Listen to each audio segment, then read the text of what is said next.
everyone, welcome to 5 Minute Supply Chain. Imagine a world where the things you need, your phone, your clothes, even your food, don't arrive on time. Stores run out, prices rise, and factories stop working. Sounds scary, right? This is exactly what happens when big events like pandemics, wars, or natural disasters hit the global supply chain. Today, we'll explore how these disruptions ripple across the world, stopping ships in canals, delaying critical electronics, and forcing companies to find new ways to get their products to you. Before we look at real examples, let's understand the main risks that can disrupt global supply chains. Transportation risks, ships stuck in ports, traffic jams on railways, blocked canals, anything that stops goods from moving. Environmental risks. Natural disasters like floods, hurricanes, or earthquakes can destroy factories, ports, and also roads. Pandemics and health crises. As we saw during COVID-19, lockdowns, labor shortages, and health restrictions slow down production and shipping, of course. War and geopolitical risks. Conflicts can close borders, block trade routes, or lead to sanctions that affect energy, grain, or raw materials, supply and demand shocks. Sudden spikes or drops in demand or shortages of key materials can create huge problems worldwide. Now that we know the main risks that can shake the global supply chain, let's look at some real-life examples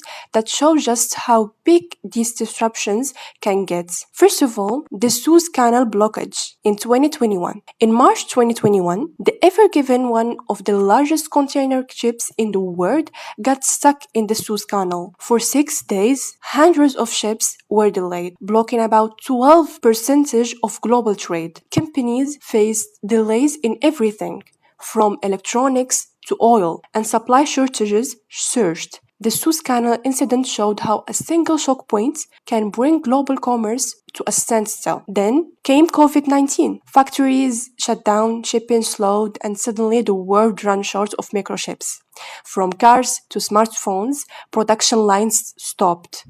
This wasn't just a tech problem. It affected automotive, consumer electronics, healthcare, and even military equipment. The pandemic revealed how dependent the world is on just-in-time production and a few critical suppliers. Russia and Ukraine conflict.